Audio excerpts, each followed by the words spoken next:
ሰላም ለሁላችሁ ይሁን። ዛሬ በዚህ ቪዲዮ የመጣሁት ምንድነው የሆነ ስብሰባ ላይ የገጠመኝን ልምድ ለእናንተ ለማካፈል ነው የመጣሁት። ማለትም ለሀበሻው ህብረተሰብ ወይንም ለኢትዮጵያኖች የሚጠቅም ብዙ ኢትዮጵያኖች በየዋህነት የምናልፈው ግን መታለፍ የሌለበት ነገር ዛሬ ከተማርኩት ላይ ለእናንተ ሼር እንዳደርግ ግዴታ ውስጤ ተነሳስቷል ማለት ነው። እና ምንድነው መሰላችሁ ስብሰባው እኔን የሚወክል ነው፣ ግን ስብሰባው ስራው የኔ አይደለም ማለት ነው። ስራው እኔ እየሰራሁት ያለሁት አይደለም ማለት ነው። ግልጽ ሳደርግላችሁ ይህ ማለት ምን ማለት መሰላችሁ? በቃ ስብሰባውን መውሰዴ ግዴታ አስፈላጊ ነበረ ማለት ነው። ለማንኛውም ለእናንተም ሊጠቅም ስለሚችል ስለሆነ ሊሆን ይችላል። እንግዲህ አላውቅም፣ ላንቺ ወይ ለአንድ ሰው ይጠቅማል። በተለይ በውጭው ዓለም ለምትኖሩ፣ በውጭው ዓለም ማለትም በአሜሪካ በአውሮፓ ምናምን የምትኖሩ ሰዎች ያስፈልጋችኋል፣ በአገር ቤት ሳይሆን ማለት ነው። ይህንን ኤክስፒሪየንስ ማግኘት ያስፈልጋችኋል። ምንድነው የሰማሁት መሰላችሁ? በፎስተር ወይንም በአሳዳጊነት ልጆች ወደ ቤታችሁ ይመጣሉ። ልጆች ወደ ቤታችሁ በሚመጡ ጊዜ ዝም ብላችሁ መቀበል እንደሌለባችሁ። ልጆቹ ከውጪ ሲመጡ ወይንም ከነበሩበት ቦታ ሲመጡ ቆስለው ሊሆን ይችላል የሚመጡት እና ብዙ ጊዜ እኛ ሀበሾች ማለት ነው ከላይ ፊታቸውን ብቻ እናይና ሌላውን የምናየው በማግስቱ ወይንም በሶስተኛው ቀን ወይንም አራተኛ ቀን ሻወር ስንሰጥ ወይንም የሆነ ነገር አካላቸው ላይ የሆነ ጉዳት ሊኖራቸው ይችላል እና ያንን ጉዳት ኢሚዲየትሊ ነው አሰስ ማድረግ ያለባችሁ። ስታደርጉ ልምድ ብዬ የተማርኩት ምንድነው፣ አሰስ በምታደርጉ ጊዜ ጡታቸው ላይ ወይንም እዚህ አላስፈላጊ መታየት ያለበትን ነገር ላይ ፎቶ እንዳታነሱ። ይሄ በእናንተ ላይ ወንጀል ይመጣል። ምንድነው የምታነሱት? ፎቶ ስታነሱ ያያችሁት ነገር ይኖራል። ብሩዝ ወይንም ማለትም ጠባሳ የሆነ ገላቸው ላይ ልታዩ ትችላላችሁ። ባያችሁ ጊዜ ግዴታ ኤቪደንሳችሁ ምንድነው? ፎቶ ነው። በዛን ሰዓት ፎቶ ታነሳላችሁ። ግን ይህ ልምድ እናንተ ትማሩታላችሁ ብዬ የምፈልገው ምንድነው፣ እንድትማሩት የፈለኩት ምንድነው፣ ያንን የቆሰለን ነገር ደንግጣችሁ ፎቶ ለማንሳት ነው የምትቸኩሉት።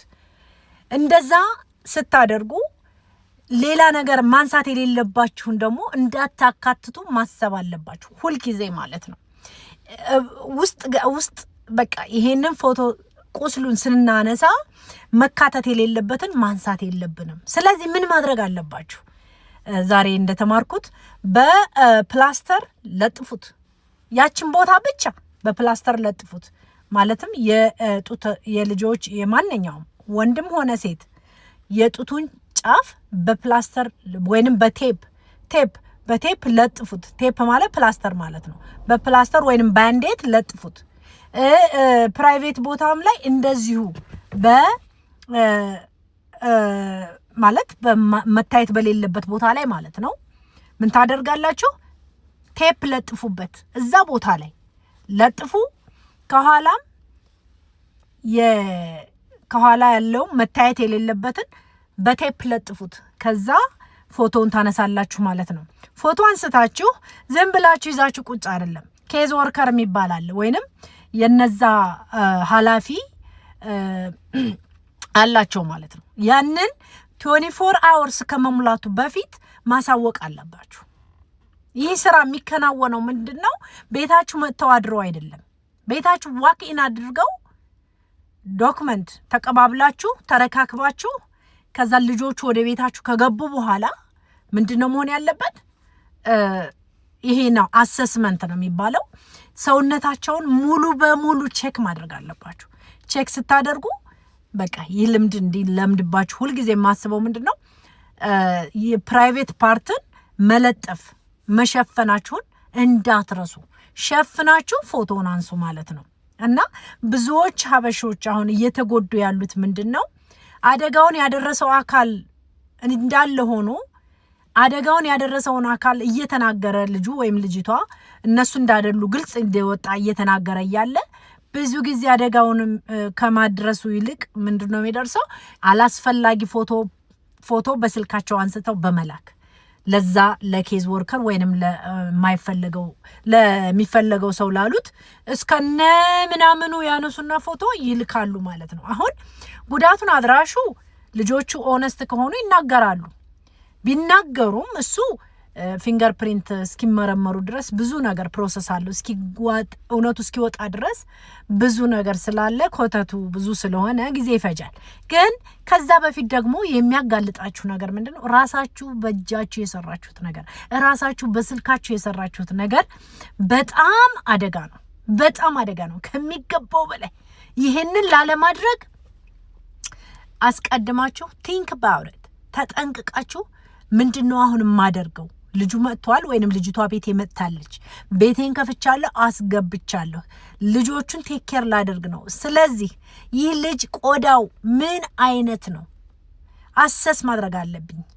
በቃ እናንተ ዘላችሁ ስለ ምግቡ፣ ዘላችሁ ስለ መድኃኒት የሚወስደው፣ ዘላችሁ ሐኪም ቤት ወደሚሄደው፣ ዘላችሁ ትምህርት ቤት ስንት ሰዓት ነው የሚፈጅብኝ እሱን ለማድረስ፣ ዘላችሁ ከትምህርት ቤት ለማንሳት ስንት ሰዓት ነው የሚፈጅብኝ፣ ያን ነው የምታስቡት። ያ ከማሰባችን በፊት ይሄ ልጅ የመጣው ልጅ በአካሉ ላይ ችግር አለው ወይንስ ጤነኛ ነው? ይሄንን ለማድረግ ማሰስ አለብኝ። እንዴት ነው ማስሰው? የመጀመሪያ ስራዬ ቴፕ ማዘጋጀት። ቴፕ ማዘጋጀው የት ነው? ፕራይቬት ቦታ ላይ ለመለጠፍ። የመጀመሪያ ስቴፕ ፕራይቬት ቦታ ላይ እለጥፋለሁ። ምክንያቱም ካሜራ ኦን ላደርግ ነው። ካሜራዬ ማለት ስልኬ ኦን ከሆነ ወይንም ካሜራዬ ኦን ከሆነ መታየት የሌለበትን ነገር ፎቶ ላነሳ ነው አይደል? እንዳረሰው ብዬ የመጀመሪያ ስራዬ መለጠፍ ያለብኝን ነገር ማሰብና መሸፈን ያለብኝን ነገር ለካሜራ ማሳየት ማጋለጥ ያለብኝን ነገር ማሰብና እቃዎቹን ማዘጋጀት። ከዛ ካዘጋጀው በኋላ ልጁን በሰላማዊ መልኩ በፈቃደኝነት አሰስመንት እንደምታደርጊ ዶክመንቴሽን ይዘሽ ወይም ይዘህ አባትም ከሆንክ እናት ዶክመንታችሁን ይዛችሁ ልጁን ወደ ፕራይቬት ቦታ ታስገቡትና ያ መለጠፍ ያለበት ይለጠፋል። ከተለጠፈ በኋላ ፕራይቬት በሙሉ ተሸፍኗል። ስለዚህ ምንም ሐሳብ አይግባ። ሌላ ነገር ነው አሰስ ማደርገው፣ ሌላው አካል ላይ ነው አሰስ ማደርገው ይባላል ማለት ነው። ፕራይቬት ላይ አደጋ ደርሶ ካያችሁ ኢሚዲየትሊ የሚደወለው ወዴት እንደሆነ ታውቃላችሁ። እንግዲህ ኬዝ ወርከር ወዲያውኑ ትደውላላችሁ፣ ከዛ ፖሊስ ይደወላል፣ ከዛ ሌላ ነገር፣ እሱ ሌላ ስቴፕ ነው። ይሄ ከፕራይቬት እቃ ውጭ ያሉ ቆዳ ላይ ያሉ ብሩዞችን የሚያሳይ ነገር ስታዩ ዝም ብላችሁ እንዳትቀበሉ ነው። ሁለት ነው ጉዳቱ። አንደኛ ሳትለጥፉ ካነሳችሁት አካሉንም የደረሰባቸው ጉዳት ይጠናል። እንደገና እናንተ ደግሞ ያነሳችሁት ፎቶ ትክክል ስላልሆነ የእናንተ አነሳስ ራሱ ያስጠይቃችኋል ማለት ነው። ስለዚህ ምን መሆን አለበት? የመጀመሪያ ስራችሁ ማሰብ። ምን ማድረግ አለብኝ? ማሰብ። ይሄ ልጅ አሰስ ማድረግ አለብኝ። አሰስ ከማድረግ በፊት ምን መለጠፍ አለብኝ? ፎጣ መሸፈን ይቻላል። ፎጣ ከመለጠፍም ማለት ነው። መለጠፍ ያው ቀላል ነው ብዬ ነው።